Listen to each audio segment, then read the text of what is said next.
especially yesterday, where I'm mainly starting off by talking about how to overcome morning anxiety. Not just like a one-off. Obviously, that would be great, and you can get there, but more daily. Like this is a daily routine. Think of this as getting up every morning, and I know it's not nice, and going to a job that you don't want to go to, or maybe you enjoy the job but you just hate the mornings, waking up in the morning, because like a lot of people, especially people that have got anxiety, the morning can be the hardest part, and it's been like that for me kind of periodically throughout my life. And there has been periods where I've loved the mornings, depending on how I felt about myself, how my life's going, etc. So we'll get into that today, and see where this goes as well. I just need a few minutes actually just to get out of my head. I stayed at my family's again and got up in the morning, when my brother goes to work, and then I come back home here and get ready to do these live streams. So I'm kind of going to take you through how I feel and how I get through my fears and anxieties, and then I can explain how I get my clients to do it, and that will also hopefully explain how you can do the same. So for me, I know I repeat this story, but it helps. I remember I never liked the mornings when I was a young kid, because the mornings for me was getting up and going to school, and I was always, well, I wouldn't say always, but I'd say most days I was scared of going to school. I just didn't like the uncertainty of not knowing what was going to happen. It really made me anxious. It really made me worried. So a lot of the school uncertainty was around, what if someone bullies me, or what if I'm not smart enough to learn the lesson? Because at school sometimes lessons could change by the day, or sometimes, I would know that this is going to be a difficult day, or it's a difficult subject like maths, which is a subject that I didn't really enjoy when I was younger. So, and also just not wanting to, just not really being a social person in the morning, waking up in the morning and, excuse me, let me just turn the light on in here. It's a little bit dark.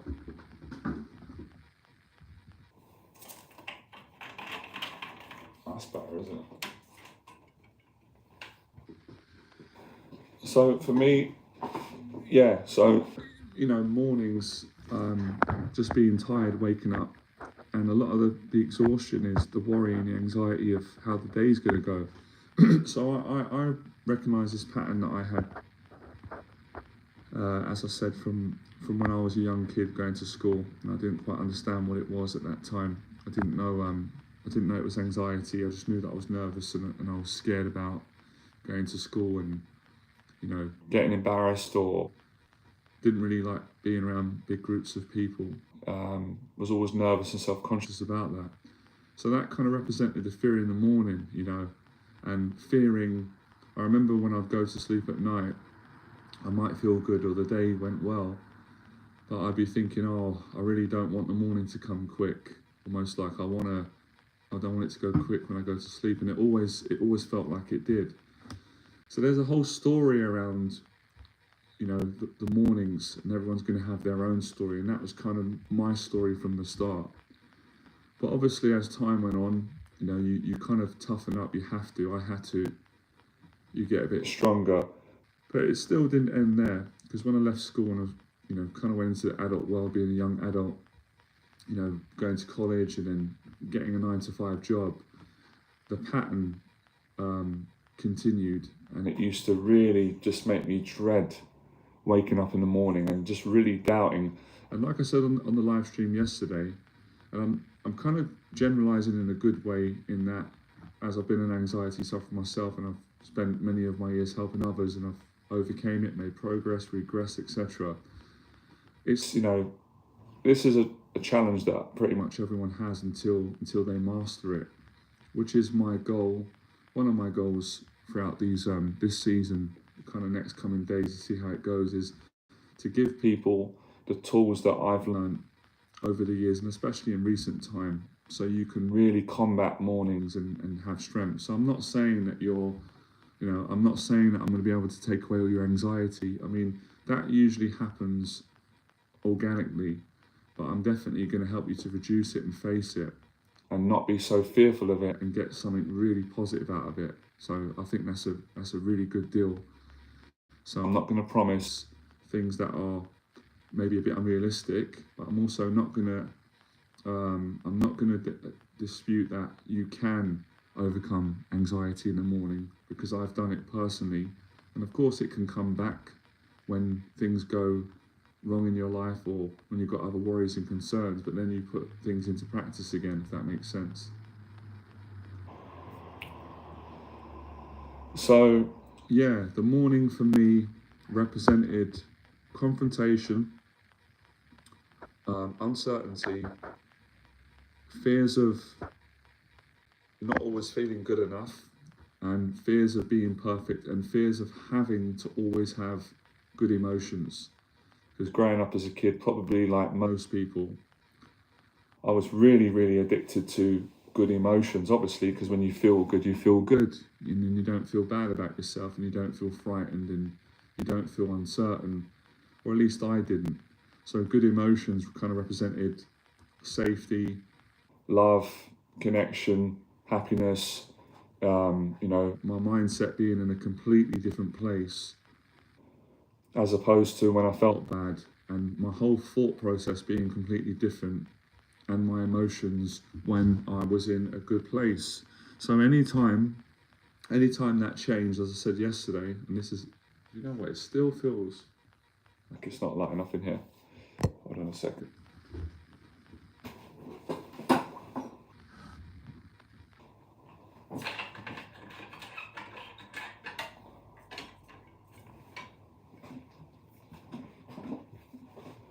Alright. Okay. So as I said, I thought of this recently, and it made sense. I think it's a human thing, obviously. Maybe some people have it more extreme than others. I probably did, and it's being addicted to good emotions. It's needing to always feel good in order to kind of feel good. And I've later realised that that doesn't have to be true. And there's lots of people who don't go by that. And I want to make a point of saying, because I know some people may misinterpret what I'm saying. Of course you want to feel good. Of course we all want to feel good. We want to be happy in life.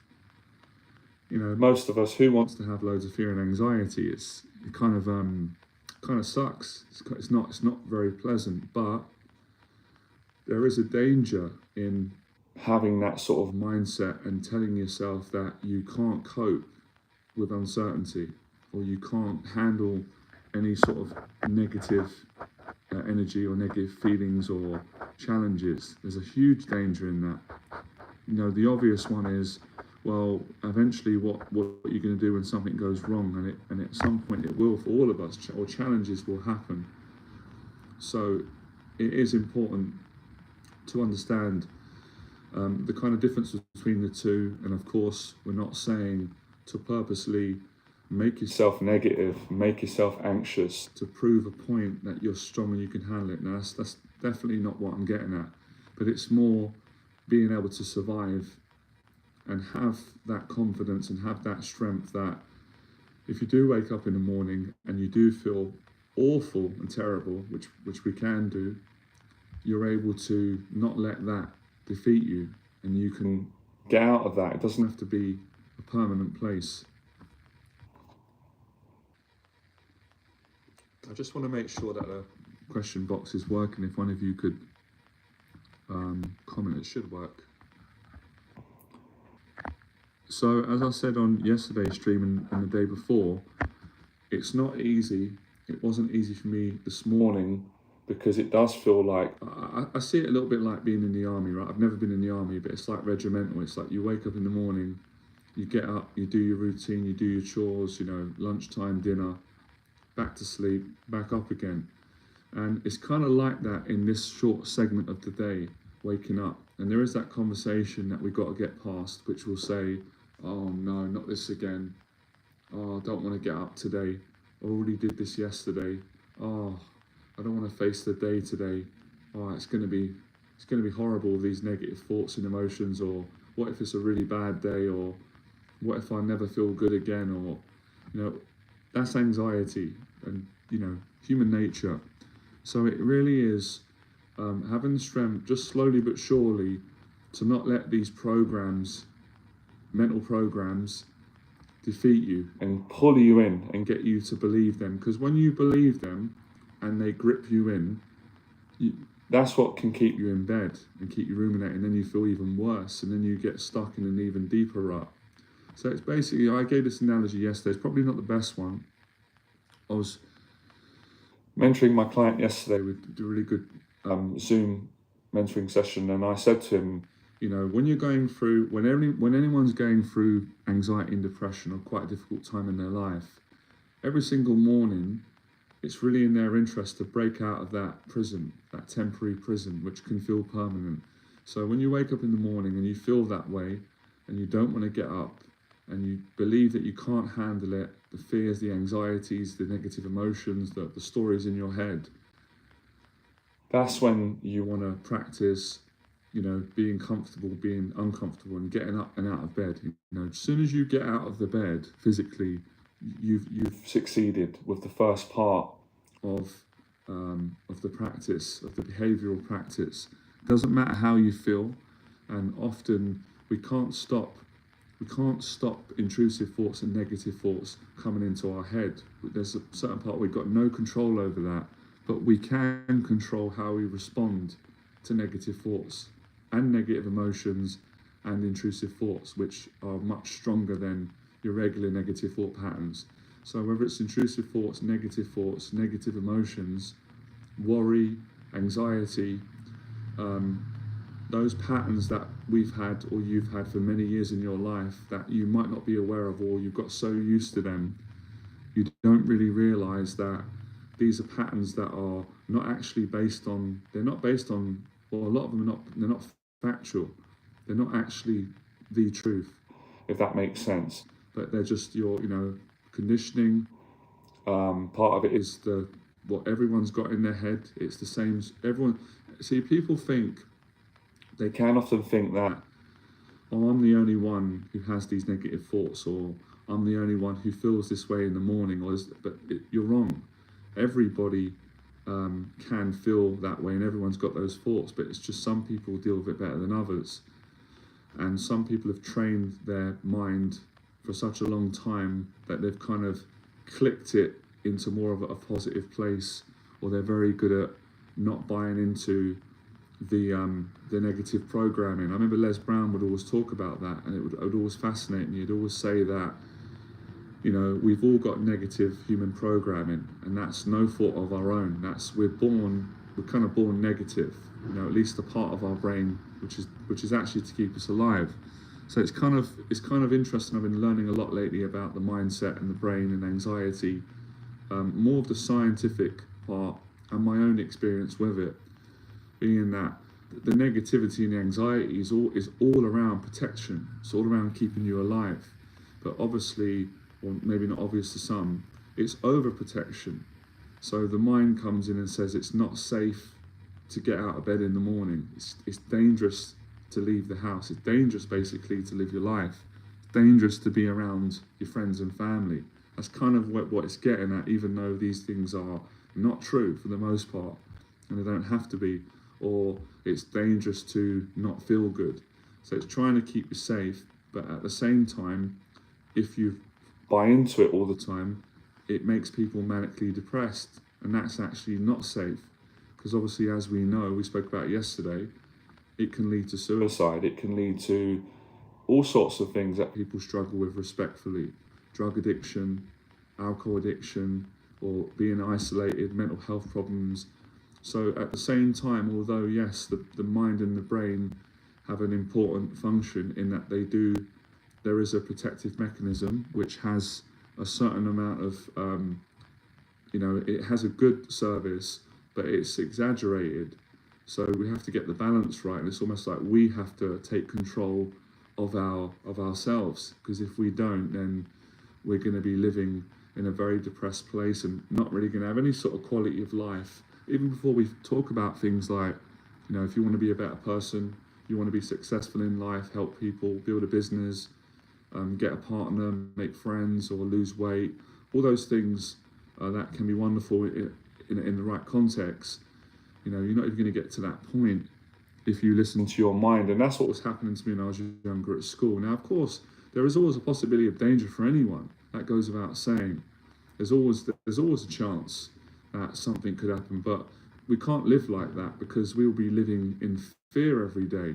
It's almost worse living like that. It will be like mental torture every day.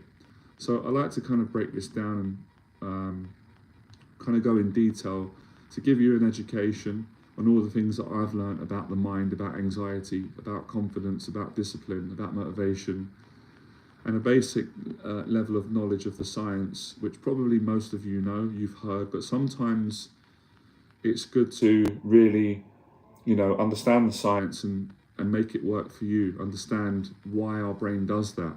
Because when you don't understand it, we fall into, I think, the negative side of ego, where it's like, well, I'm not good enough, other people are better than me. I've got all these issues. Why am I negative? And I'm a shameful person, and I don't want people to know that I've got anxiety. And it's actually, well, number one, it's silly.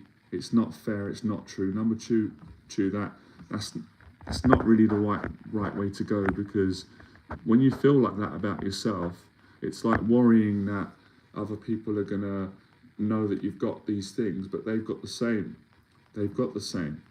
And it might be, the best case scenario is they might be dealing with it better, they might be dealing with it worse. So everybody's got a mind and has anxiety and negative thoughts. But like I said, that really what I'm trying to stress today is not about getting rid of it as such, but that will happen. It's more about learning to deal with it.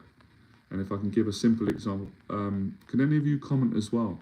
I never fully relax until the first person comments, because a few years ago when I was talking, people were commenting and I couldn't see the comments, and then they came up, and it's not a great feeling when I'm trying to answer questions.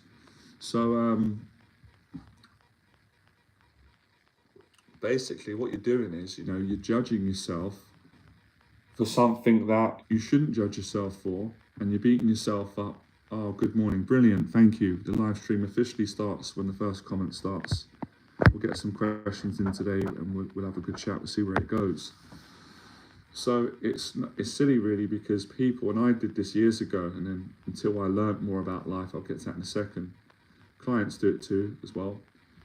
So it's silly to put yourself down because you believe that someone else doesn't have what you've got when they do have it. If you got to know them and spoke to them, and if they were honest with you, it'd be exactly the same. The amount of clients that have asked me, said, Jonathan, I've got these thoughts, these fears, these intrusive thoughts, these disturbing thoughts or emotions, and am I the only one? You don't have that. And I'm like, I've had all that. I'm human. I've had all those things, those thoughts, intrusive thoughts, negative thoughts, anxieties, fears, worries, all those, all stuff that's in your mind. And I've got to where I've gotten to, and then they're like relieved, because they're like, oh, I thought I was the only one, and I'm like, no, anyone you see has that. Of course, some people have got it to varying degrees, but nonetheless, everyone has it. So it's kind of getting out of that sort of fear that, everyone's normal and I'm not, and everyone's confident and I'm not. And when I started to get more confident on my journey about 15 or 20 years ago, especially when I started to teach people and coach and meet other people, I realized that I was beating myself up for nothing, because I believed for many years that no one had anxiety in the morning, and they didn't get panic, and they didn't have all these negative thoughts. I just thought it's just me, something's wrong with me. And I realized later on that even confident people that I used to look up to and still do, or anybody, any successful person, no matter how much they've got, they have it.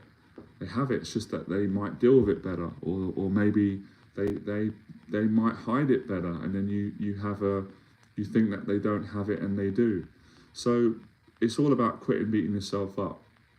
But yeah, not everybody yet has not everybody's built the mental strength to be able to face it as consistently as someone else. And that's something that you can always learn. So if you feel like you're far behind, you shouldn't worry, because you can catch up. And it's not a competition. It's not a competition between anybody. You should only compete with you. You should compare, maybe how you are in the mornings today or a month ago, and where you get to in the next month, how much you improve.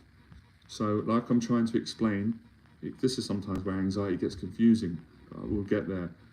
It's not so much about, when's my anxiety going to go away in the morning? When are these thoughts going to go away? When are these uncomfortable emotions going to go away?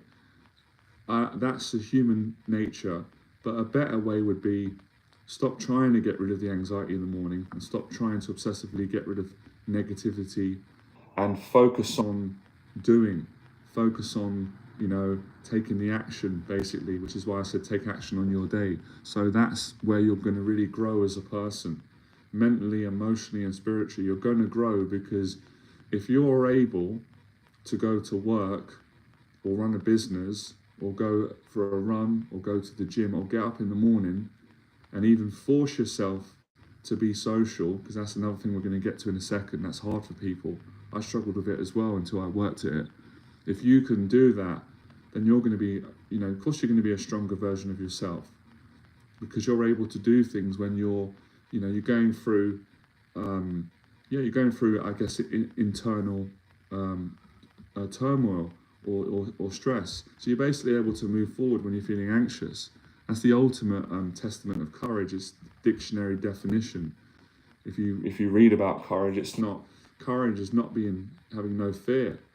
Courage is not having any self-doubt. Courage is being afraid. Courage is having doubt. It is having negative thoughts and at times intrusive thoughts, but it's being able to act anyway. So it's all about the action that you take, and the action is getting out of the bed and not laying in the bed, ruminating and struggling and I'm stressing out and trying to close your eyes and saying I'm going to get up and then laying back down, or just saying, I did all that. So don't judge yourself. We're just going through how to get out of this. It's getting up quicker, or setting a time, saying tomorrow when I wake up, I open my eyes as quick as I can, I'm going to get up and brush my teeth and get out of bed. That is really the foundation of, I would say, recovering from most anxiety disorders that are out there. Because if you don't get out of bed and leave the house, then your life doesn't start properly. You don't make progress. You stay stuck, and things can get really, really negative for people. And I speak from experience as someone who went to the extreme. I remember days, this is 15 years ago, where I literally would stay in bed the whole day because I was so frightened of getting out of bed, and the panic attacks and the stress and the worry. And I'd sleep all day. Sometimes I couldn't get sleep, put movies, have a movie, TV on, and I wouldn't feel good. And it would affect my life. It would go into the next day. It would affect every area. It would affect finances, career. At times I couldn't work, couldn't get a job, wanted to work, couldn't get a relationship, wanted a relationship, and wanted to make new friends and share with people and do other things, but couldn't do it because I wasn't able to get out of bed and leave the house. I'd stay in all day, and then I might leave in the night to go and get some snacks or food and come back home, same routine again. So I wasn't getting past the morning anxiety, and that was holding me back in every area of my life. But once I learned to do that, once I got courage and I started to build consistency and momentum, which is what I'm hoping to help more of you to do with the mornings, I got stronger throughout the day. So if you get strong in the morning, you'll get stronger in the afternoon. Then you'll get stronger in the evening, and then you'll be stronger at night, and eventually you'll enjoy your day more, because that's really what it's about. Learning to either overcome your anxiety, and that's a long-term goal, or to learn to be with it and live. And funny enough, it's like, try it, right? I've even done it today. It is psychological.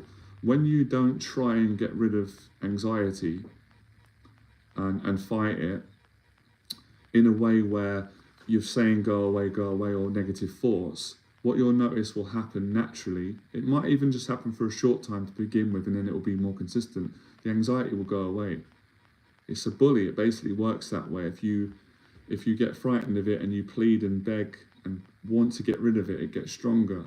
Most anxieties work in that way because you're reinforcing and you create panic by doing that. You panic because you're panicking, and then more panic and anxiety comes.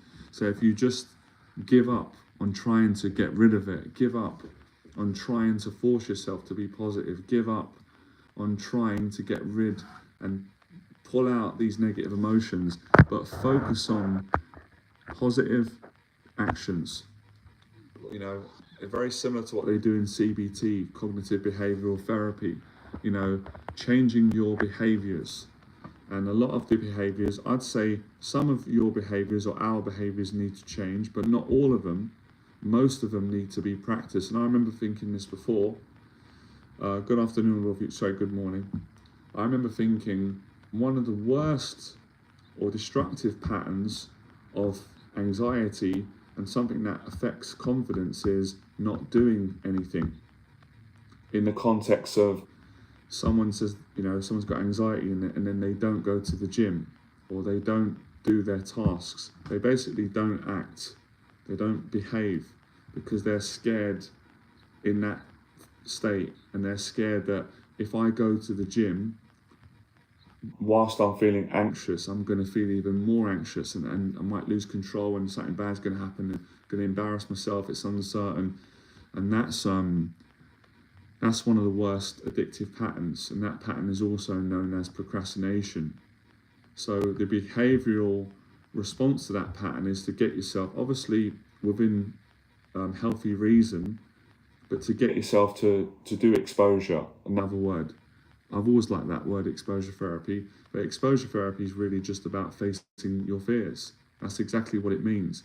It's exposing yourself to the areas where you get anxiety, you get triggered, or fear, or doubt, or shame. And if you do it enough, you become desensitized, stronger, and then you're no longer. There's two things that happen. Either you no longer get scared anymore in that area, you just feel neutral and calm, or if you do get triggered in that area, you can handle it better. You're stronger. So this is all about building strength. And I'm just thinking lately, I guess sometimes I separate strength and confidence, but that's just kind of how my thought process runs. It doesn't mean it's right or wrong. So it's all about building confidence and strength, and this is discipline. So getting up in the morning and getting out of bed when you're like, oh, I don't want to face the day, or you might have certain responsibilities. And some of you can tell me about that now. I'd love to know. What is it in the morning that scares you? Is it just the overall panic of the feelings that you feel in your body, or is it a certain conversation? Usually for people, it will be, I mean, it can vary, but generally, this is very common. It's collective. It will be money. When they wake up in the morning, it'll be financial stress. It will be self-worth around, oh, I'm not sure if I'm good enough, or I failed in my life, or I haven't done enough, or I've let myself down, or I've let other people down. That, and it will also be around uncertainty,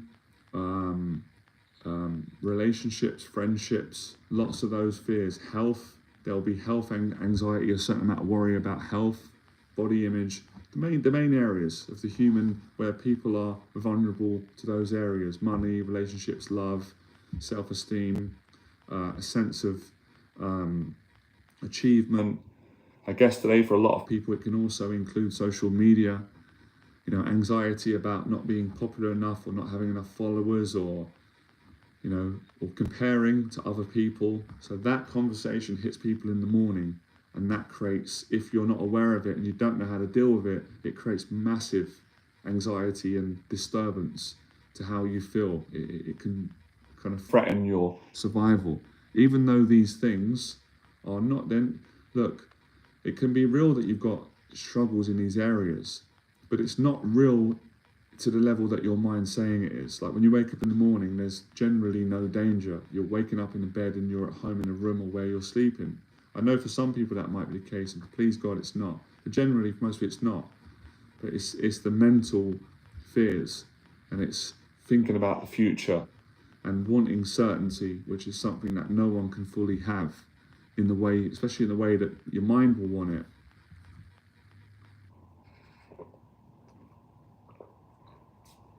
And then it's overthinking.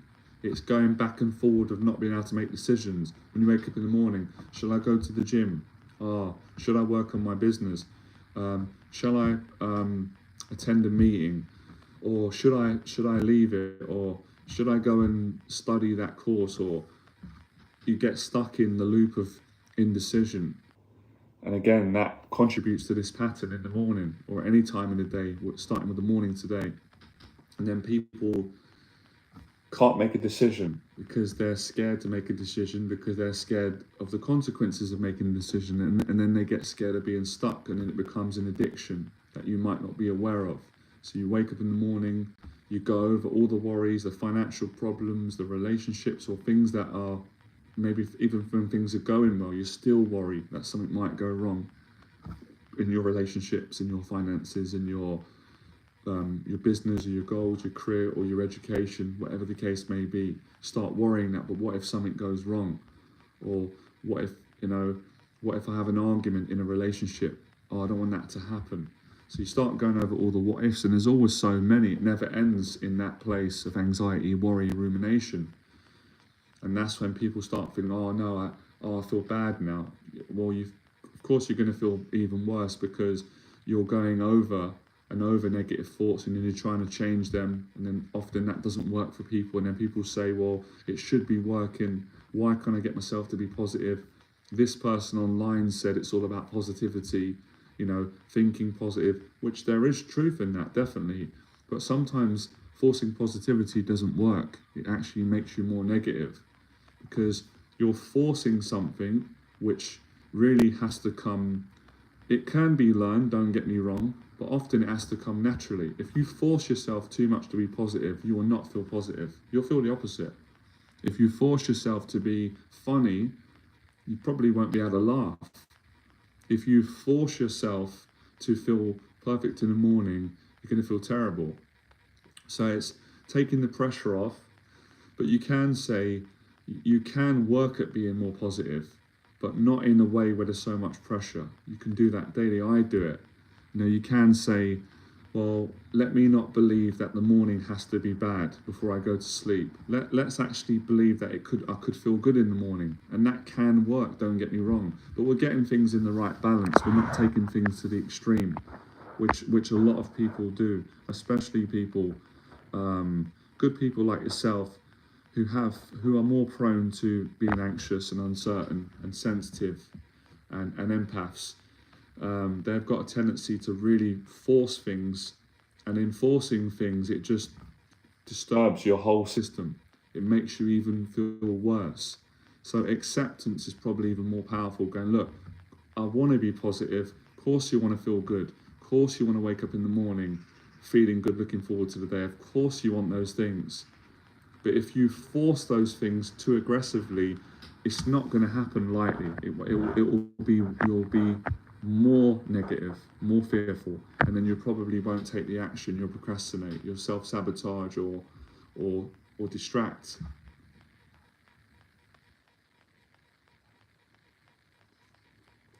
So what is the solution? I've kind of gone over it. It's better to just simplify this thing, make a decision. As soon as you wake up, just get out of bed. Even though you feel awful, just push yourself out of bed and then make the next decision. Go and get a coffee outside, go and get a tea. As soon as you get up and shower and leave, you've already got victory. I know that's not everything, of course. There's a lot more things you want to achieve, and you will get to do that. But if you don't get the foundation right, then it's going to take a little bit longer to get all the other things right. And I like to I like this conversation. It's quite educational, and it is a collection of my own experiences, as you can hear, as a fellow anxiety sufferer and someone who made a lot of progress throughout the last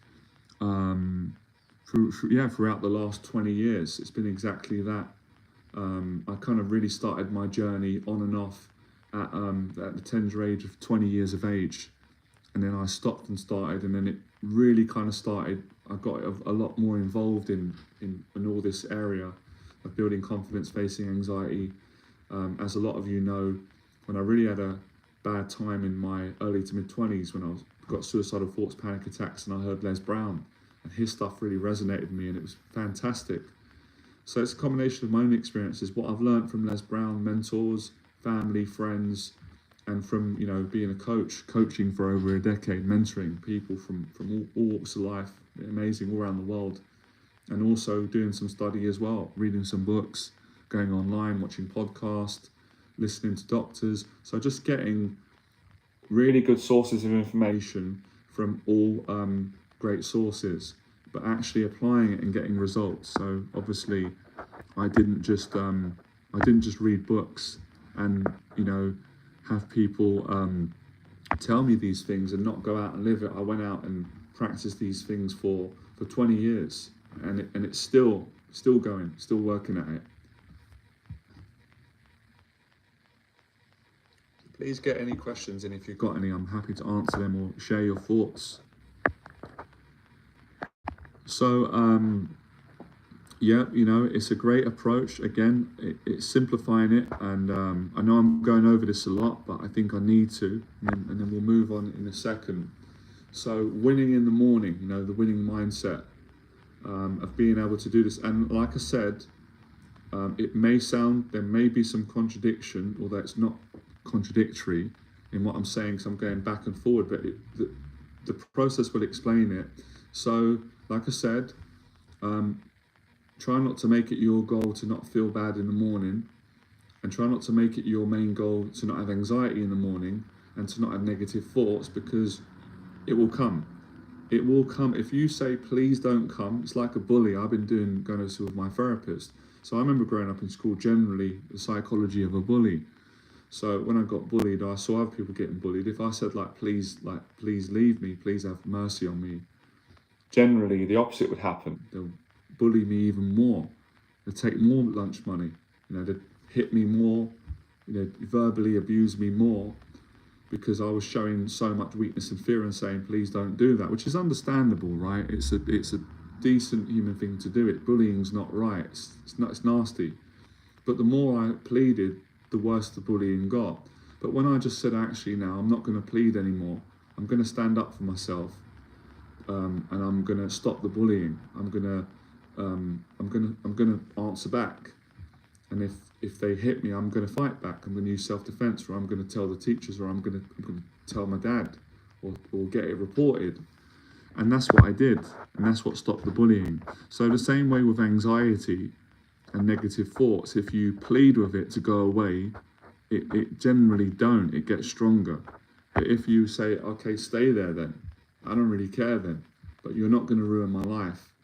I'm not going to not go and live my life because you're threatening me with thoughts, emotions, and uncertainty. Do it, whatever. I'm going to continue being, you know, doing things that are meaningful for me, you know, loving my family, my friends, you know, going to work, going to the gym. I'm going to live my life.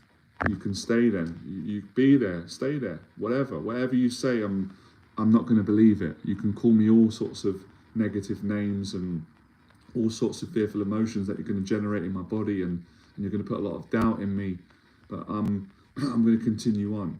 I'm going to risk my life for this, because there's no other alternative other than giving all my power over to you and going back to that dark place of constantly feeling that I'm, you know, being tortured or persecuted. It's not a nice experience for people until they understand how to get out of it or no longer fear it. And when you start building that tolerance over time, the anxiety naturally starts to fall off and you get lighter. That's what happened to me. I didn't even realize it at one point. My mum said it. This is a few years ago, maybe 10 years ago. My mum was like, wow, you're so much more confident now. You're so much more relaxed. And I was like, wow, I didn't even realize it, because it took time. So it's also trying not to analyze your mood too much. How am I feeling? Of course, we all can check that, but not obsessively.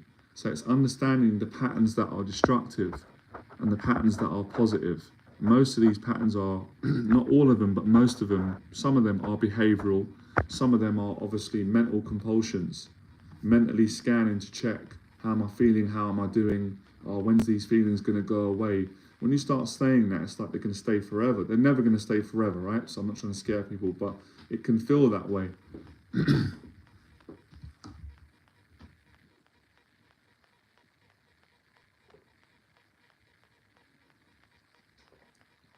So it is discipline.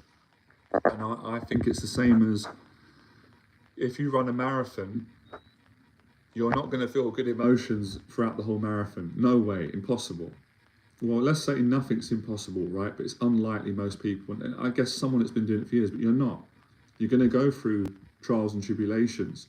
On that marathon, all the hours that you're doing, the miles that you're running, you might have periods of peace and excitement because you're adrenaline and you get into that space. But there's gonna be times of fatigue, and when fatigue kicks in, mental and emotional fatigue, there's going to be anxiety with that. There's going to be a feeling that you're going to want to give up. Your mind's going to say, I can't go on. Self-doubt's going to creep in. So even on a marathon represents a lot of the process of life and the mental conversation that we all deal with. But if you've got strength and mental strength and discipline, you can handle it, you can accept it.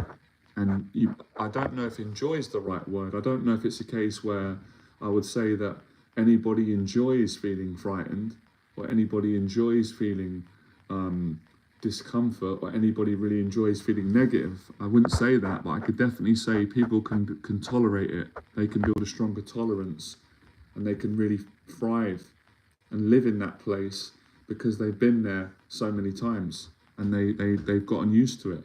I can give you another example. Boxing, sparring. When I first started, petrified. Now, when I first started, my conversation was no different to the morning anxiety one. I don't want to be frightened. I don't want to lose. I don't want to get hurt. I don't want to fail. I don't want to get beaten up. I don't want to make a fool of myself. I don't want to feel bad. I really don't want to feel bad if I go in that ring. I don't want my legs to shake.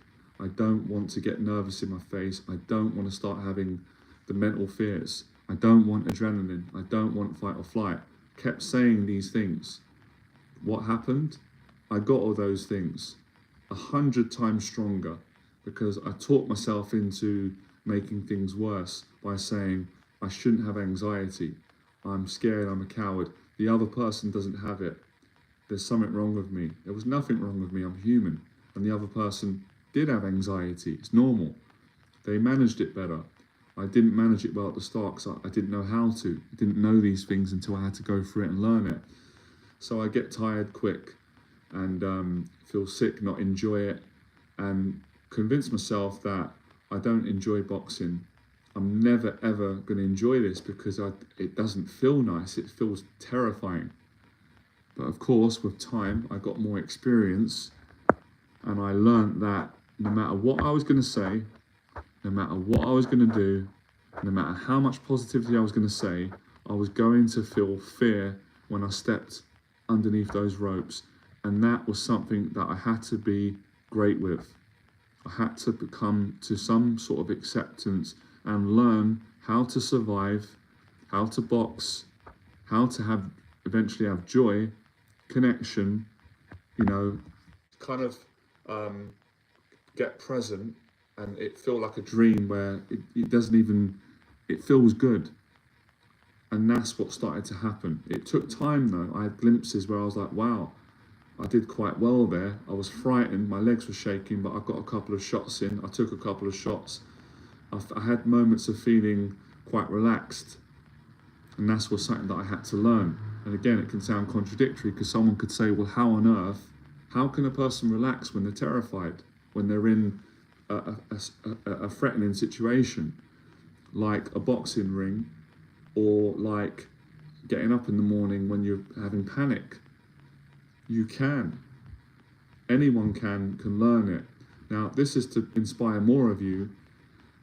You see me doing these live streams. I've been doing these for a long time. Now, some of you may think, well, Jonathan doesn't have any anxiety when he does the talks. Some of you may notice at times that I actually do. Well, the truth is I do, but I manage it really well because I've got experience. And all the things I'm saying apply to what I'm doing now. So today I feel better than I did yesterday. If you remember yesterday, I said that I felt pretty dreadful, but I still showed up and had a great day. Today I feel better, not 100% though, which is fine. But it's experience. And I can be, there's different moments during this live stream where there's some nerves, there's some anxiety, and there's a lot of moments where I get really relaxed and the anxiety goes away. But if I start trying to get, if anxiety comes now and I start trying to get rid of it, it'll just get worse. It'll just get more stronger.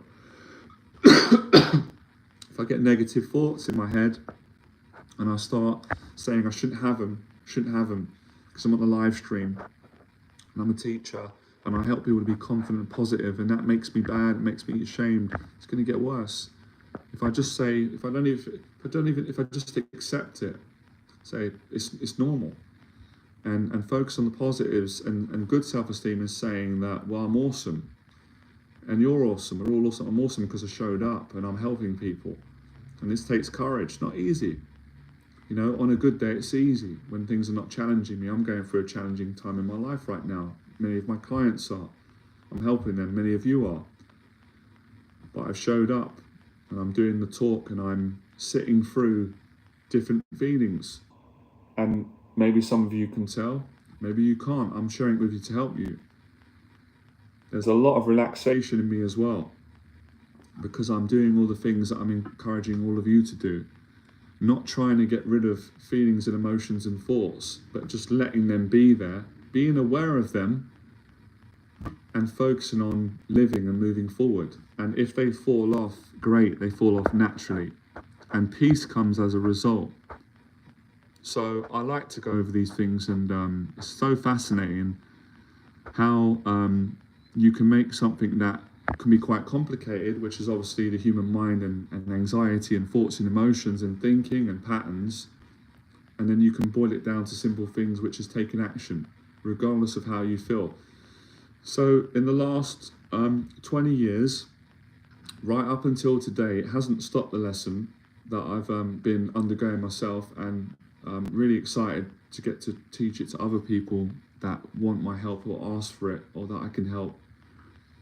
For the last 20 years, it's been a practice of facing fear, exercising courage, regardless of how I feel.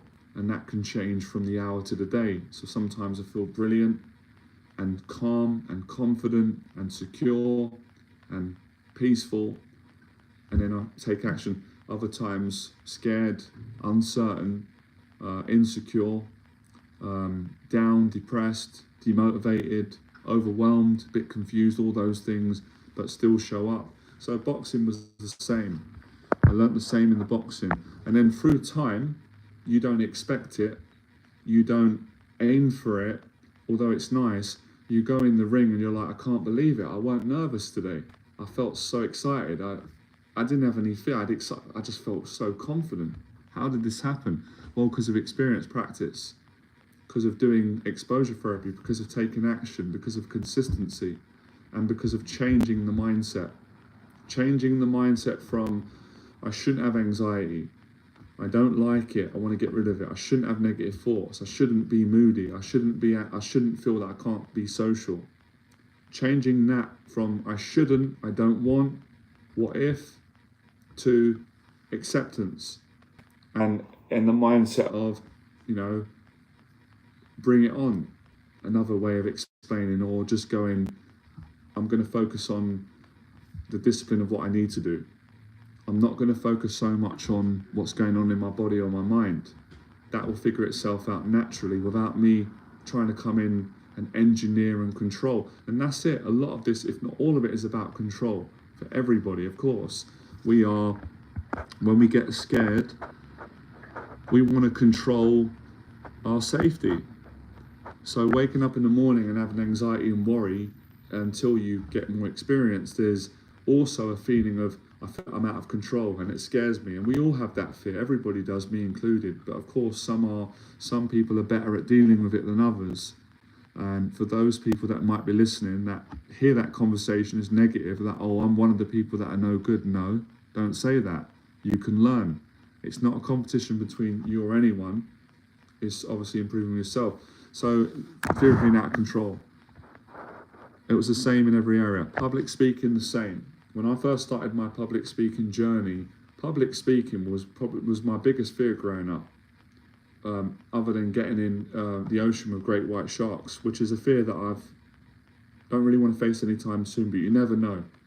But public speaking was pretty much number one, because it went back to my worst fears, and that was, public humiliation, shame, and I got publicly teased, and many kids did at school.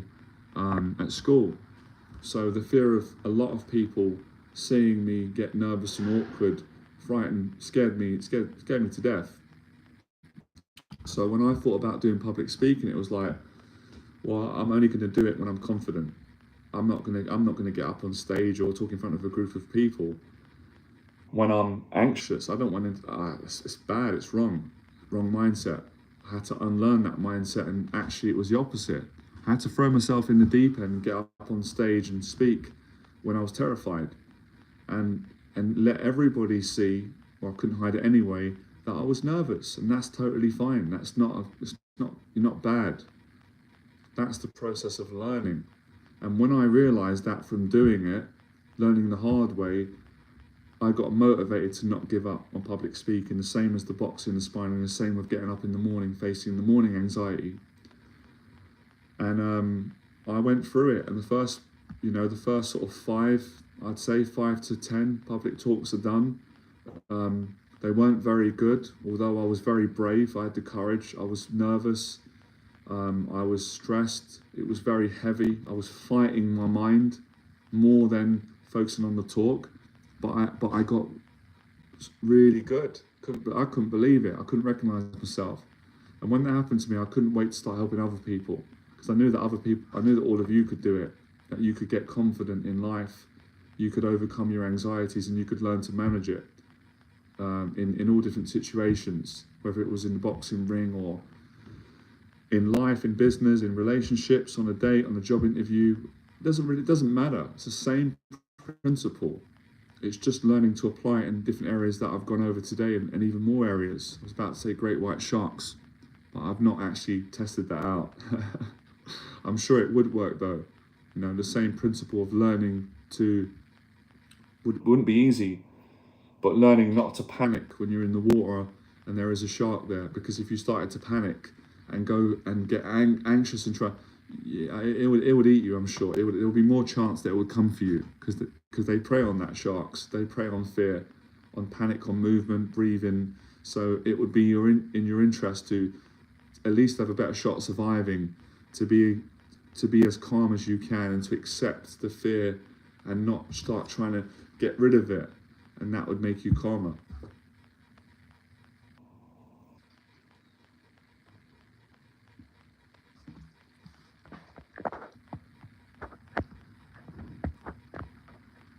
A lot of this is learning to trust yourself as well. All these things, learning to trust yourself, learning to accept uncertainty in the future, and even from sort of minute to minute, all these areas, learning to relinquish some control. Because if we don't relinquish some control, we can't enjoy life. We can't build relationships with people. We can't connect with people. We can't connect with ourselves, because we're trying to control, even in our own mind. We can't do it, but we're trying to control others in wanting them to like us or accept us or respond in the way that we want.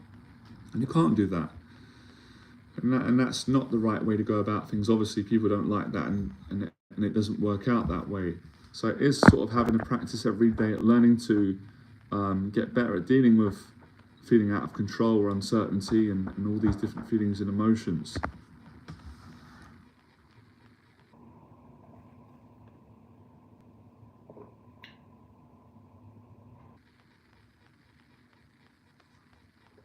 So yeah, just had a good thought now.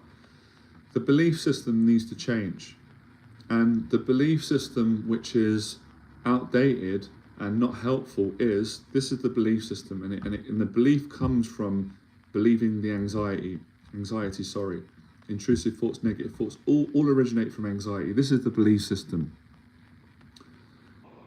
I'm never going to be able to overcome my anxiety in a certain area, or my anxieties. I'm never ever going to be able to tolerate this feeling. I'm never ever going to get to a good place. I'm never going to feel safe. I'm never going to be past this. All in that area that it's never ever going to get right, never going to be fixed. False belief. But it's human. Everybody has it. So don't judge yourself. I'm going to make a joke as well and say, don't judge me, I've got feelings too, but you shouldn't. But that's normal, that's human, that's normal, that's fear. But obviously you can overcome it with practice, and you'll see that when you overcome it, your belief will change. Because if you believe that you can't do a live stream because you can't handle feeling awkward, or whatever you're worried about, emotions that come up, or your mental conversation, if you believe that and you keep feeding that, then you won't do a live stream. You won't even do a live stream. You'll never do it. And then you'll go, well, of course I can't do a live stream. I don't believe in myself, and I've got proof that I can't do it. And the proof is that you didn't get proof that you can do it. So you didn't do it. So that belief's going to stay alive. It's going to bully you and keep preying on you. So you've got to make yourself do the live stream. Discipline, regardless of how you feel, it's fine. And accept that even if someone criticizes, that they're bullying again, ignore them. And if you run out of things to say, that's fine. And if you don't feel great when you're doing it, that's fine. And if you feel clumsy or embarrassed, that's fine. As long as you do it. That is the goal. That is success. As long as you do it. Doesn't matter how it goes. Of course, you don't want it to go negatively, but it doesn't matter right now. Because if you keep doing it, you will get more confident. You'll get more confident from consistently doing it. It will be hard at the start. It may be hard to do the first 10 live streams. You still won't believe in yourself. You'll still have doubt. You'll still go away and worry about what others think. That's fine. Stay with it. And eventually, it always happens. There's always good people. Someone will compliment you and say, that's really good, or you helped me, or you're interesting. But you will feel the change. And when you start to say, oh, I felt actually better today, I was more confident, more relaxed, the belief starts to change from I can't do it to I did it, I can do it. And if you can do it once, you can do it again. And if you can do it in this area, you can do it in other areas. So you change the belief by taking action. And you change the belief by accepting and understanding a bit more about anxiety and about your own mind and about how it works. But yeah, most of the belief is changed through facing fear, facing it hundreds of times, like I said. And you've got to be patient. You've got to be patient with yourself and with me or whoever you're learning from. And you can't just say, well, I tried it, it didn't work. It's like, no, you didn't stick at it long enough. It's something that I had to learn as well. You have to be patient. So you can't just say, well, I tried to get up in the morning 2-3 times and, Jonathan's advice didn't work, or this teacher, and that's because it's not, the advice does work, but you didn't work it, you didn't stick with it, you didn't give it time, you didn't give it a month, or 6 months, or 30 days, 90 days, and then you're going to see a significant change, you're going to see progress, you're going to be more confident.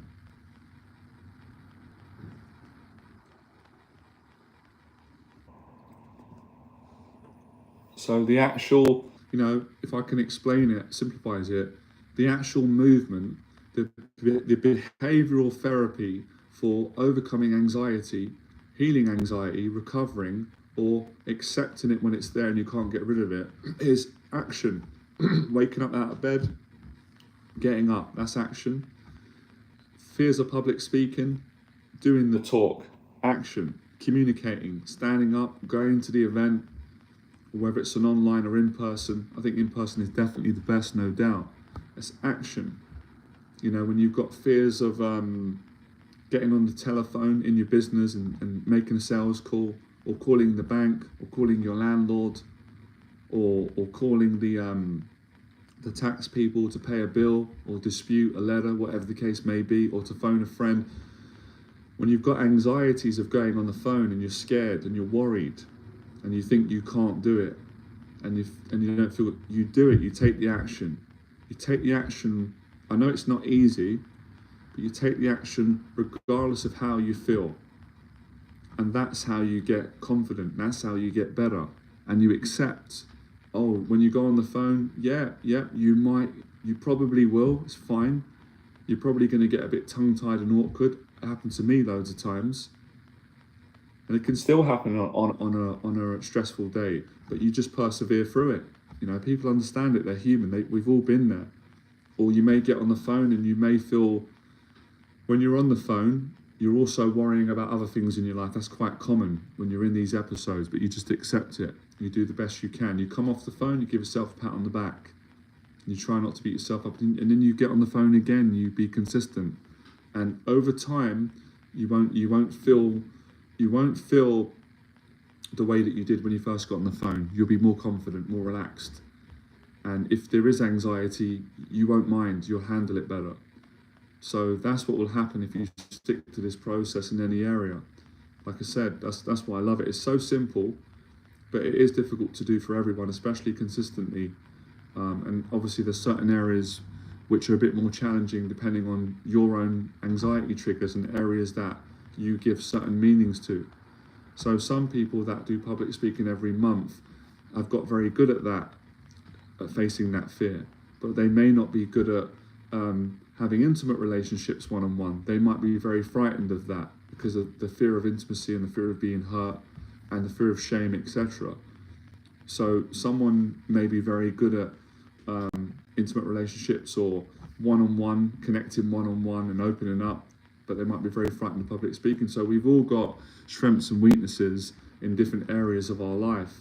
And I always think that's not negative. That's what makes people interesting. That's how you can learn from one another. And you can become stronger in any area. Any area where you've got weakness, if you're willing to put the time and the effort in and work at it, you can turn a weakness into a strength. And that's what we're doing today throughout these streams.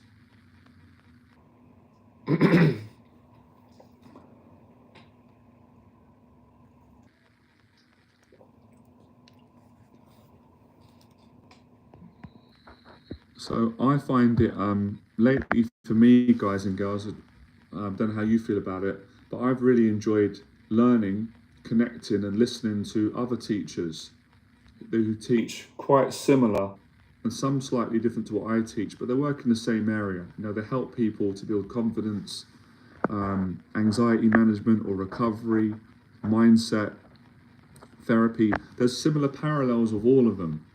There might be certain differences, but it's similar, you know, with what Tony Robbins teaches, Les Brown, and then modern day therapy, psychology, because there's only so many truths that work. Most of them are simple things, like I said. And it's kind of nice that I've gone on a tangent today, which I enjoy. I know a lot of you do, and I like the educational side, but when you boil it all down, it comes down to simple statements. I said this to a friend the other day, where the wisdom is in simple things like, you know, courage is not the absence of fear. Courage is being afraid but acting anyway. That's wisdom. And that kind of summarizes this whole talk. I could end it now, but I won't. But obviously, if you just say that one word to someone, it won't mean much to them if they don't know how to apply it. If someone would have said to me when I was like 16, 17, even 19, if they would have said to me, Jonathan, you know, it would have inspired me, don't get me wrong, because it's beautiful and it's really true and it really resonates. But if they would have said to me, in your situation, courage is not the absence of your fears and your anxieties and your intrusive thoughts. Courage is going out and living your life anyway, you know, and going out and, you know, when you're scared and frightened, asking that woman out, or, you know, asking that girl out when you're scared of rejection, or traveling, getting on a plane when you're scared.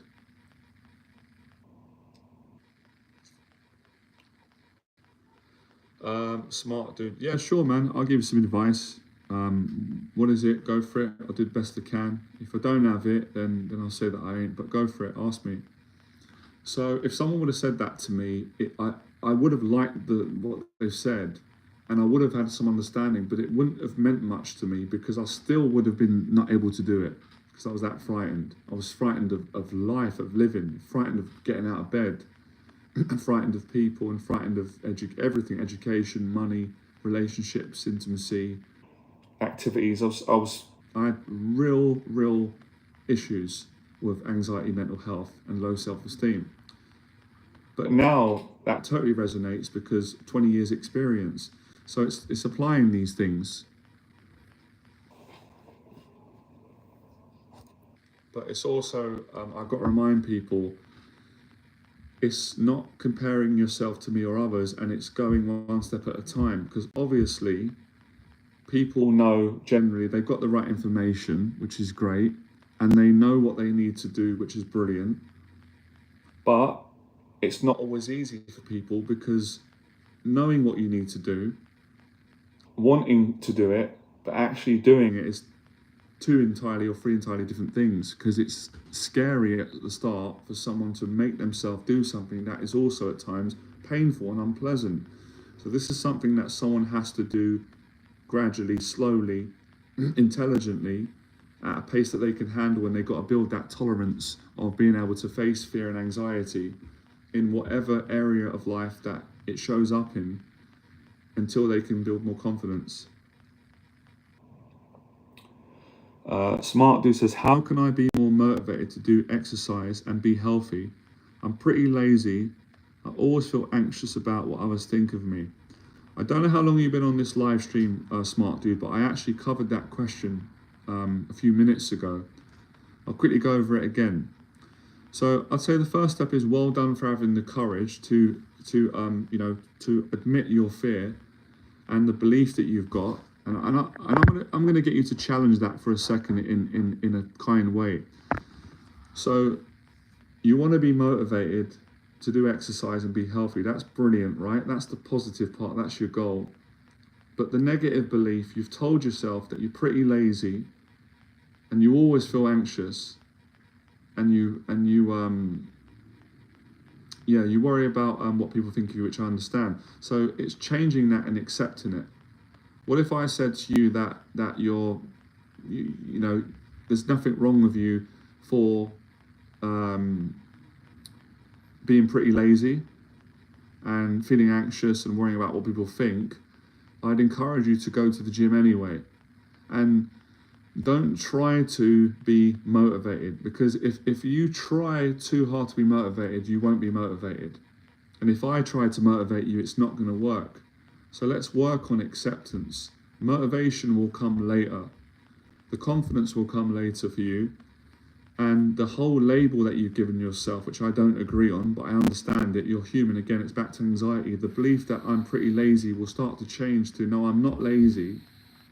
I'm the opposite of lazy. I'm driven. I'm motivated. So we're flipping that around, but that's going to take time. So try to get yourself to exercise and slowly eat healthy, but without judging yourself, without comparing yourself to me or anyone else that you follow online. So that would be my advice to you, and that would be a process that's going to take some time, but you can make progress starting from today. And you could do some writing. You could start to write 2 columns. The first column, write down all your anxieties about how you feel, right? All of the feelings, the emotions, the fears. You wrote some there. Write them all down in a column. Write them down, get them on paper. Work on accepting them. They're not you, they're not real, but they're your fears and anxieties will have. Then write in a separate column all the things that you want to achieve, all the things that you want to feel about yourself, how you want to see yourself, and start to work on building the positive side. You're welcome, man. You're very welcome. And just know, listen, I felt the same way you felt when I was your age and even when I was older. And I got over it, and so will you. Many people do. Many people do. The people that get into a great shape, like what you're going to do, the most motivated people, always, most of them, including me, they felt like you're feeling to begin with, and they were not motivated. and they had anxiety and they worried about what others thought about them. That's how they changed and became confident, less anxious, more healthier, and a better person in life, etc. So understand that. Don't focus just on where someone is, or just looking at their physique or the fact that they're confident. Start to focus on where they started, which was always a negative place. Get more fascinated with that, and that will make you realize that they're not better than you, that they've just put effort in, and you're going to put effort in, and you will get there eventually.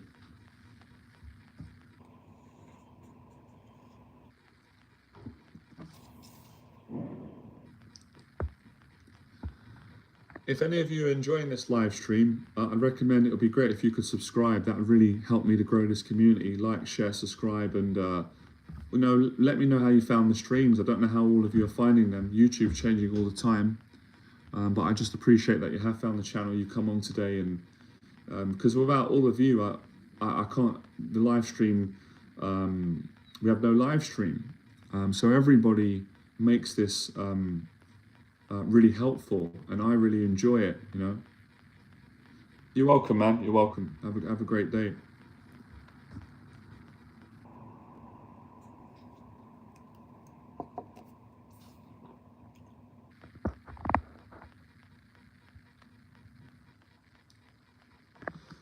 Another thing that I'm going to cover, I know people resonate. I know this really helps me because my therapist gives this to me, and I know this helps my clients because I give something similar. Thank you, man. Thank you so much for subscribing. I'm glad to help. Good luck. Looking forward to for you making progress in the future. So another thing as well, look, I want to make a point of saying this. You're going to have days.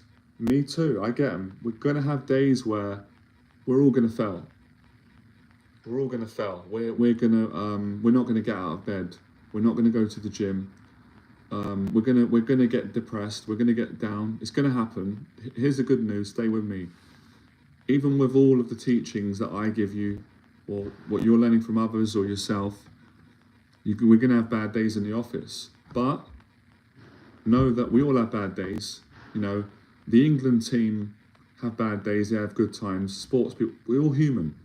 So even positive people, teachers, like myself, we have bad days. Even though we know the techniques, the mindset, we've achieved it before, it's human. So you've almost got to accept a bad day and say, well, what can I take from this? Gratitude. There's always something to be grateful for if you're having a bad day. Maybe you say, today was so bad that I can't even find gratitude. So you go, well, I'm grateful for the day before was good. I'm grateful for the opportunity for a better day ahead. So you've got to get something from it. But sometimes just the brutal honesty of saying today was awful. Today I let myself down. Today I feel bad because I didn't take action. I procrastinated. I got scared again. I fell into the pattern. I own it, but not judging, not hating on yourself, not just saying it is what it is. As they say today, it is what it is. There's nothing more to add to it. Let's not make it a bigger deal. Let's not dramatize it. It is what it is. It was a bad day. It was a bad week. I broke my diet a few days ago. I've been very, very brilliant with my diet and my training, very consistent. And a lot of the motivation is people, is helping other people. And I achieved a lot of goals, but I had 3 bad days. Which I can kind of take some joy from, of eating 2 takeaways a day, falling back into my old pattern of eating bad food because I felt depressed and I felt I didn't feel great about myself. A lot of challenges, and I just wanted a bit of an escape from reality. I know I did that, and I know why. But I forgive myself and appreciate the better days, the more consistent days, and I also appreciate that someone can relate to me and not feel judged because they'll think, oh, well, he has bad days too, and it's okay for me, but we come back stronger and learn more. So it's a different type of mindset. Now, of course, you don't then say, I'm just going to keep eating junk food, I'm going to ruin my life, and just say it's a good, no, of course that's extreme. We don't want to do that. We aim for as many good days as we can have. Of course we aim to be as disciplined as we can, to abstain from addictions and enjoy our, of course it's obvious. But we know that no one's perfect. At some point, even the most disciplined person, at some point they're going to slip up, usually. And it's not letting that bring you down, because some people will do that. They're disciplined for a year, they lose 30 pounds, they look great, brilliant, and everyone says you should be proud of yourself, and they transform themselves, which is amazing. But then they have a relapse on their diet. They might have been eating healthy for a year, and then they don't go to the gym for the week, and then they get really depressed because they say, I can't believe I've done this. I've gone back to my old pattern. And then they get so disappointed, they just say, screw it all. And then they might just put all the weight back on again. It's so common. Whereas if they just said, fine, it's okay, I had a week of eating bad and I didn't go gym, let's just pick it back up, get back on the diet, learn from it. And then you maintain the results that you've gotten. And that goes for any area of life. Same with social anxiety. Over the years, I've mentored a lot of people on how to overcome social anxiety, how to accept it. And sometimes it would happen where clients would say, I had a very good day in our session and with my friends and family, or at work, or meeting new people, but yesterday I had a dreadful day and I just feel like giving up because I was awkward, or I was embarrassed, or I feel like I made a fool of myself, or I was people pleasing. So that's when I say, keep going, don't give up. It's just one day or a week. It won't mean that much if you keep going. Good to see you, Harold. So we're continuing today on the kind of theme of facing the fear of the mornings and getting the most out of the day. I've also gone into a broad range of techniques, mindsets, and behavioral habits that anyone can practice in any area of their life, from public speaking to going on a date or a job interview, making friends, doing a live stream, traveling, going in a boxing ring, any area where you have fears and anxieties. And obviously other areas that I may not have mentioned, but it's the same principle. Once you learn the mindset of how to accept your anxiety, whatever you're feeling, but the ability to act in spite of how you feel. I said that quote earlier on. Courage is not the absence of anxiety and fears and intrusive thoughts. Courage is the ability to act in spite of feeling all those things. So a simple example, obviously, if you said, well, like I was, when was it? Was it a year ago, 2 years ago? I was scared to death to travel. I'd faced a lot of fears, as a lot of you know. I've been coaching people for 12 years now in this area of confidence, fear, anxiety, mindset, etc. But it was one of my childhood fears that I put off for a long time. It brought up lots of fears and past demons and fears of uncertainty and making a fool of myself, and what if I can't find my flight and I get lost and the plane leaves? What if I lose my passport at the airport?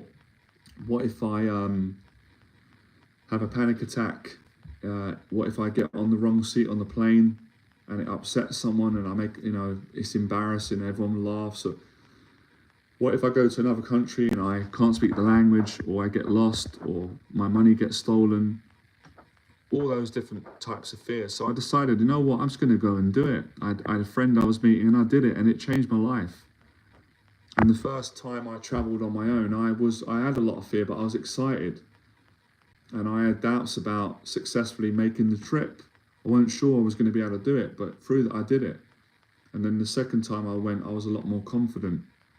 And then the third time, more confident, fourth time, more. And now I'd be even more confident because I've got experience and I did the exposure and the acceptance work. Let's get to a question from Harold. Harold says, I've got fear today. I have a black eye. It's not fully recovered and I have to go outside today. Any tips? I know you were boxing. I would say fully accept the anxiety that you've got. I understand obviously how you're feeling, probably a bit worried about what people are going to think. You know, obviously you're human, so you'll be thinking that, are they going to think that I got into a fight or someone hit me, or they're going to be looking at me? Embrace it. You're not the first person on planet Earth who has a black eye. I had many growing up, right?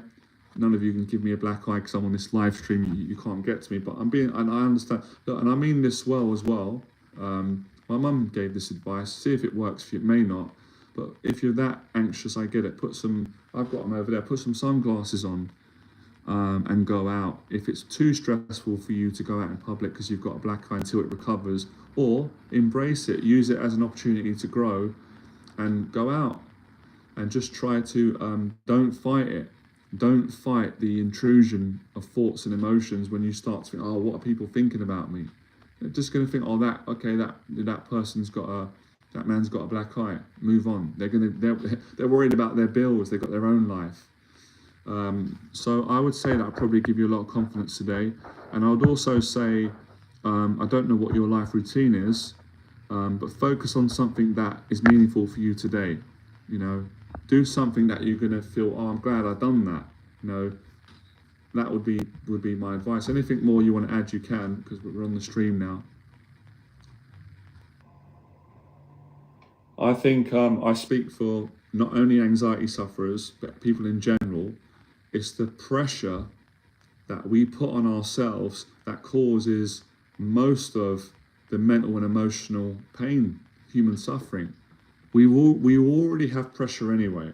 We've got a mind, we're living, so we don't need to add more pressure on top of that. So it's learning a lot of these mindsets. And I always say, a mentoring conversation, which is what we've got today, really does help you to calm your anxiety, strengthen your mind, and go about the day with a whole different type of attitude. And I like to sometimes throw in some really cheesy affirmations because they're fun and they are a bit cheesy, and I can make fun of myself. And your attitude, your gratitude, the level of how your attitude is towards yourself and life, and even if you're feeling awful, is going to determine the level of gratitude that you're going to experience today.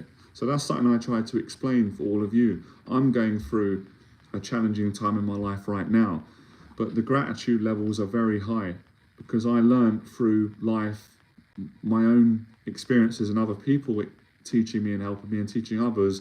I learned how to be grateful for living, and even the most simplest of things.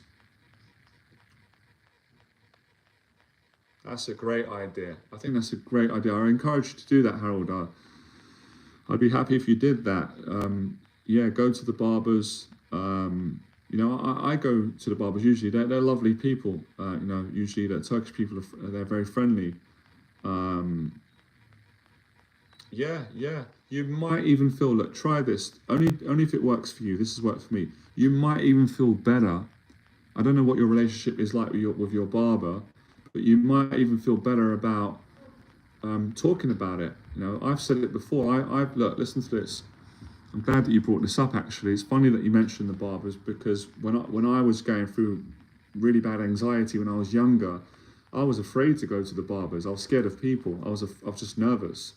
So that's something that I did a lot of exposure with, and having a conversation. You know, maybe usually the barbers, when they cut your hair, they will say to you, "How are you?"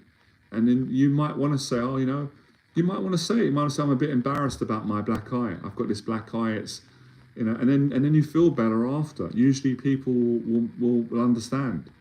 Or you may want to make a joke and say, "Yeah, just come out the ring with Mike Tyson."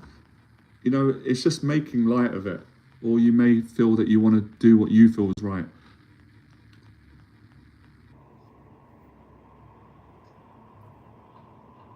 I would say, just a bit of analogy, the black eye can represent fear, right? Let's say it represents fear for you today, right? And your other fears. So it's visible fear on your eye, right? So it's the practice again. It's accepting that it's there. Yeah, I'm glad you like the Tyson one. You can't get rid of it right now, right? Unless we've got some amazing new invention in science that can, you put some cream on it and it just vanishes. It's going to take time to fade. So don't try and get rid of it, and don't try and get rid of your fear. Just let the fear be there and live the day out. I guarantee you might have one of the best days of your life today. Who knows? Who knows? You might win the lottery. You might become a millionaire. Yeah. So who knows? Have fun of it. I'm glad you've got a good sense of humor. The Tyson one's a good one. Yeah. And speaking of Mike Tyson, Tyson's got lots of fear. Same as me, same as all of us. But he's learned to manage it. So we've all got fear, but it's learned to manage it.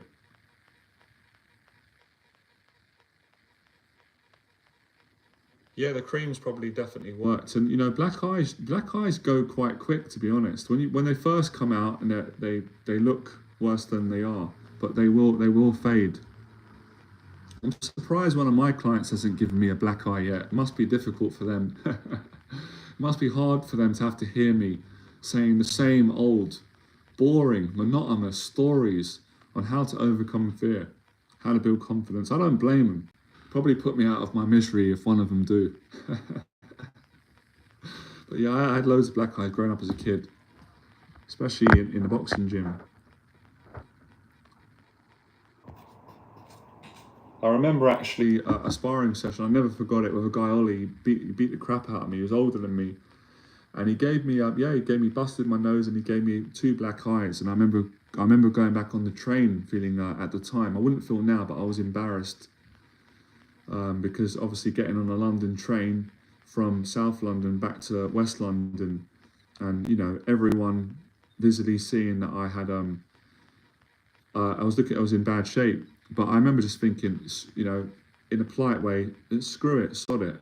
And then I didn't even think about it after a few minutes. I actually thought it's kind of cool. Some people around my area said, "Oh, it's quite cool. You look like you've been in the ring with Rocky Balboa or Mike Tyson." And then I just got back to the gym the next week. It eventually faded. So, it's just a part of life. Probably become a fashion statement soon. It wouldn't surprise me. But yeah, anyone listening to this, I'm not advocating, do not punch anyone, right? Unless it's in a boxing ring. And do not get a black eye for the sake of practicing exposure therapy. That's not what I'm saying, so don't take my words out of context. But I'm just saying, if anybody does have a bruise on their face or a black eye, then don't let it ruin your day, and find gratitude. You're welcome, man. Wow, it's gone pretty quick today. I made a goal yesterday to do at least 90 minutes, and we're almost here. I might even go a little bit further. So yeah, a lot to reflect on. I know a lot of people are going to come on this stream at some point. I really appreciate it. I didn't expect it yesterday. I never, well, I guess that's not entirely true, but I don't really focus on the views anymore and the subscribers. And I'll tell you why, because I used to when I first started, and that will make me miserable. And I was fortunate when I first started out my journey on YouTube to get a lot of viral videos and different things and views. So it was nice to experience that, but it doesn't mean anything if we don't have what we have now, if it's not for generally to focus on helping people and enjoying it, and this is and connection and something meaningful. And of course, if views come as a consequence, then that's fine, that's nice, but it's not the main reason. And if any time I've done, and it happens sometimes, we're all human, any time I've made YouTube videos to get views, I've not enjoyed it, even if the video has been professional. I've put a lot of money into, because it's too much pressure again. And it's what we said earlier, it's not accepting ourselves, and not accepting fears, and putting too much pressure and fears of uncertainty and wanting to be in control. And for me, it's just really about helping as many people as I can, and more so the right people, because not everybody needs to hear what I've got to say, and then not everybody's gonna well, maybe they may benefit. So, oh great, Megan, I like your question. What was the biggest change in your life when you found Jesus again? Were you a Christian a second time? Yeah, that's what happened. I was born, parents are Christians. So I had it as a kid. I always believed as a kid, and felt like I had a very good relationship again, of course. I'm not a perfect Christian. No one is, but I had belief and faith, and it always meant a lot to me. Still does. But as the years went by, when I built a successful business and the things that came with that, I kind of fell away from my faith, which is something that I wasn't happy about for a while. I've kind of forgiven myself. It's been a process, and I just kind of come away from it and forgot about it and wasn't really trying to practice.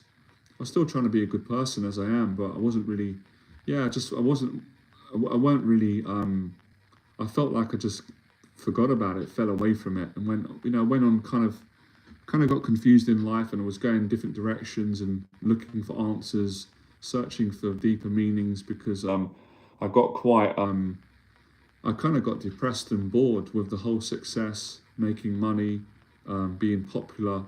I went through that stage and I enjoyed some of it, but then I didn't enjoy it anymore, and then obviously some of that was having a mental health breakdown, and I didn't know it was going to happen. I didn't plan it. Nobody told me to do it, but I come back to my faith again and read the Bible, and it gave me a lot of strength. And so it's kind of what you said. Yeah, but obviously it's a journey. I still feel very, very new and inexperienced as a Christian.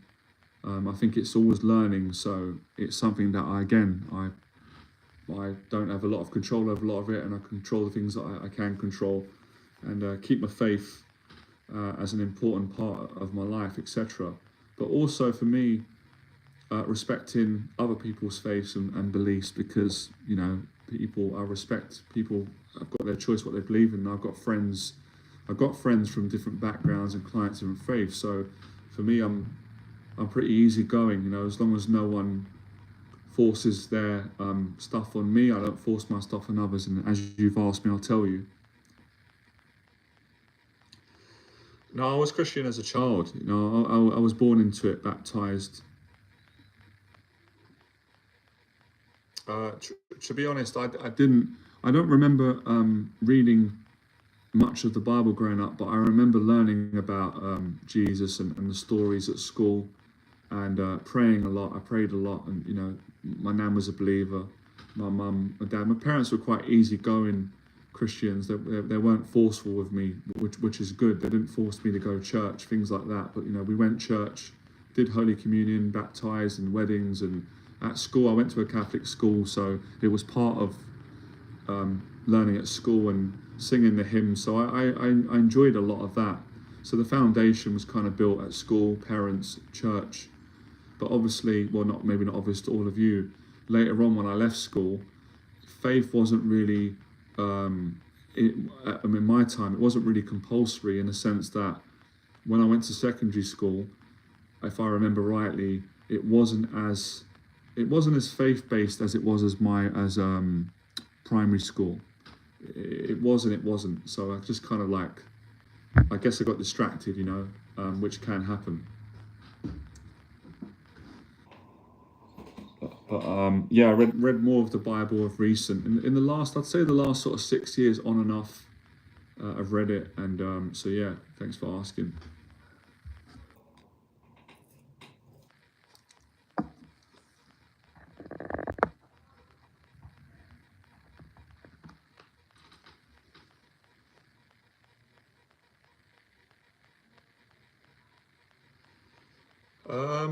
To be honest, I've not really noticed, I'm not in England. Are many of the churches been turned into pubs or flats? What do you think this will do to this communities? I'm not really sure, to be honest. It's not really an area where I've really focused on.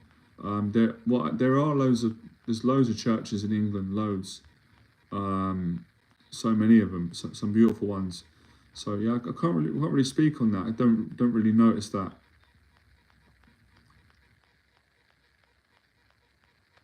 And yeah, with your question, I'm not really sure the answer, to be honest, how it affects the communities. I think it depends on the people, right?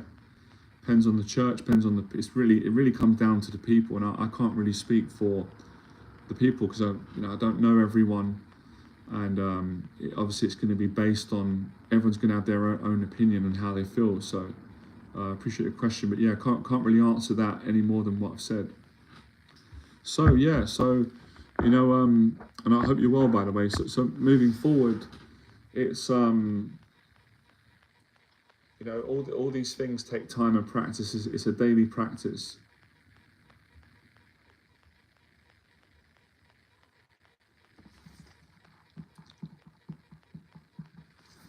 So yeah, I'll continue on more of this. No, you're welcome. Any other questions that you got, and how you getting on? Mega, sorry, I can't pronounce the second name. Some of the names are hard to pronounce. You've been on a lot of my streams for a while. I was just wondering how you're getting on, what your goals are. Are these videos helping a lot of streams? Any other questions? And that goes for everyone else as well.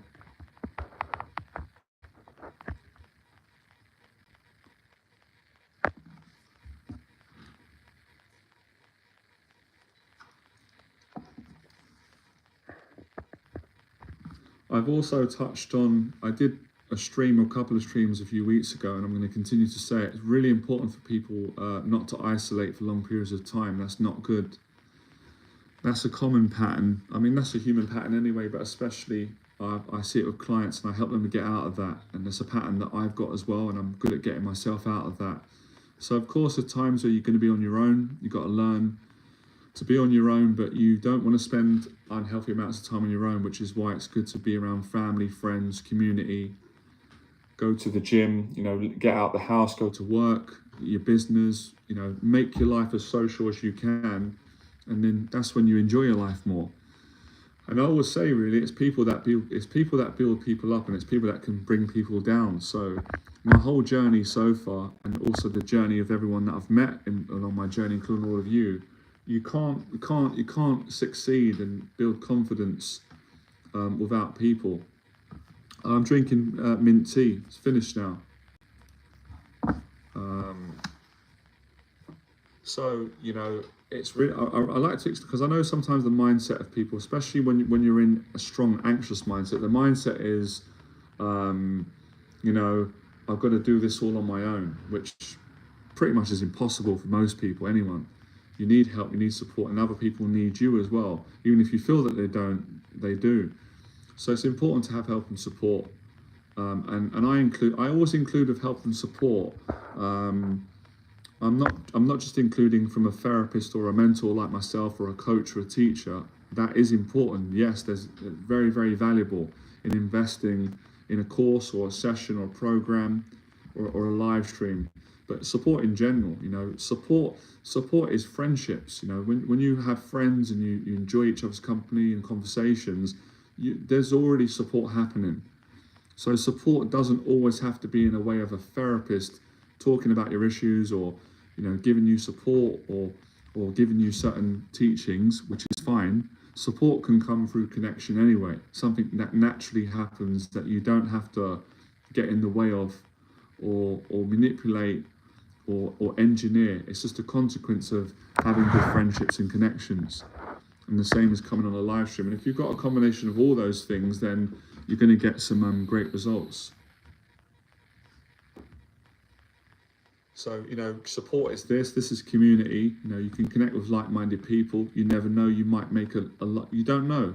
You might make a lifetime friend on this live stream. It might happen. It may not, which is you have to accept.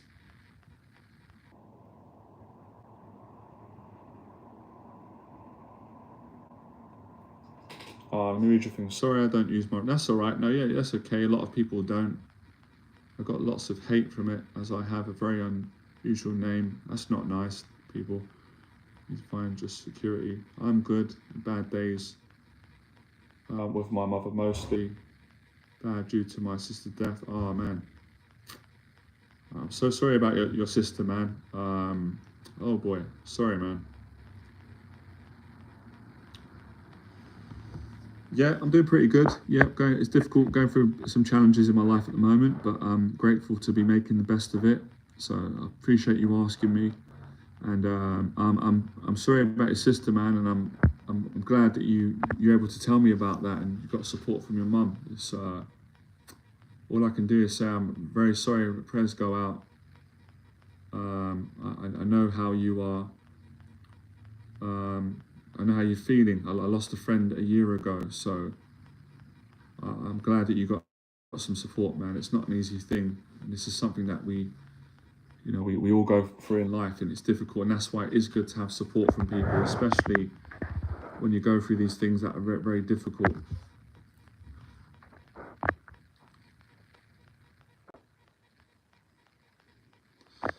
Right, now I've kind of come to a point which is great, where I've kind of like emptied out all my thoughts and feelings with this teaching. I may say a few more words. I'm glad I'm trying to break the record today. I did 100 minutes.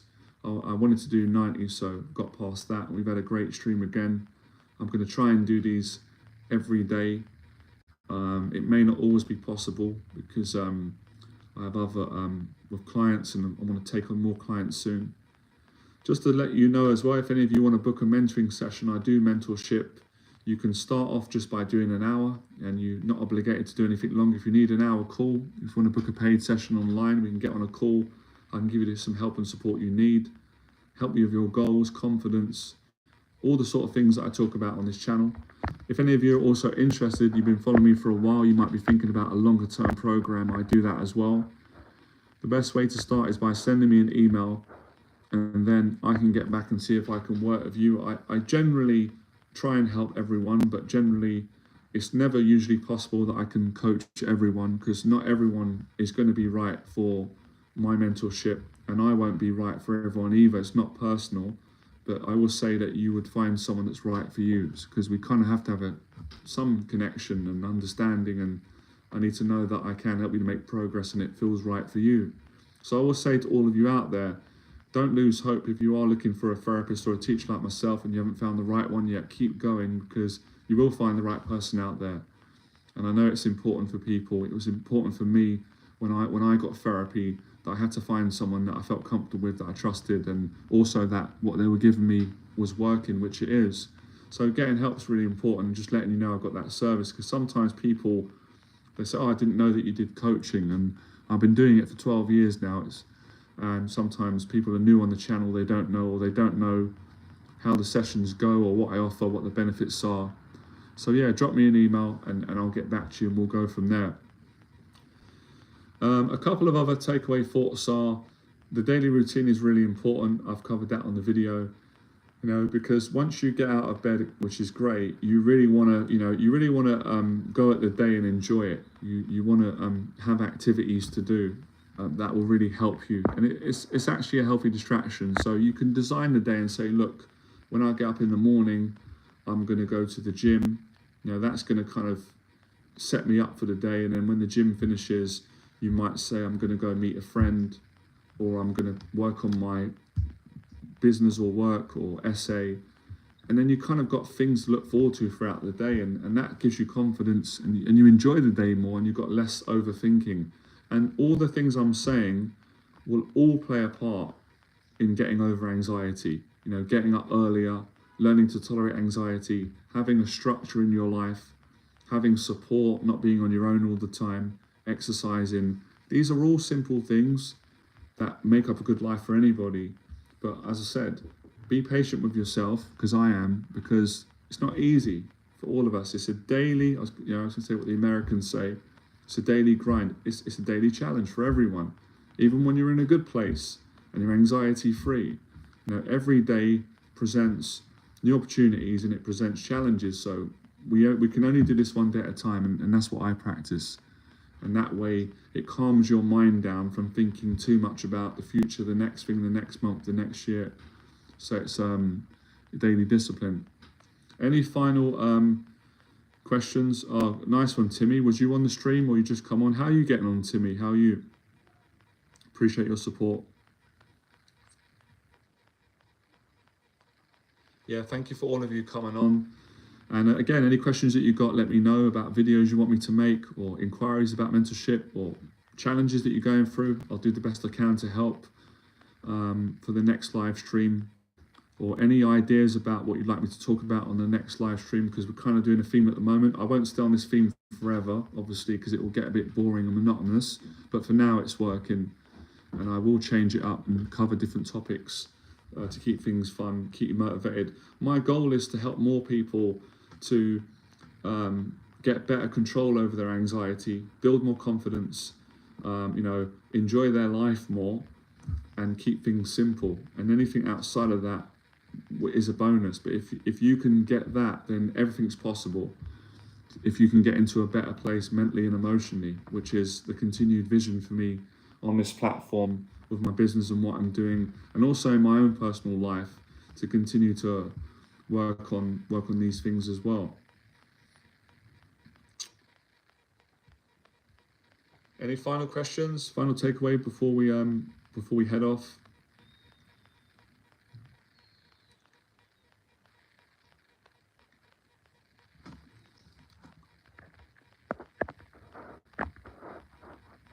Yeah, we've got just to say as well, we've got the England game Sunday. I'm looking forward to that. Let's see if they can do it. Anyway, that's it. I'm done. I'm totally out of, as my friend used to say, what to say things. So I really enjoyed it. We got a long one today. I'll see all of you hopefully tomorrow. Or who knows, maybe later on if I've got time. And till the next one, appreciate your support. See you soon. Have a good day, all right? Awesome.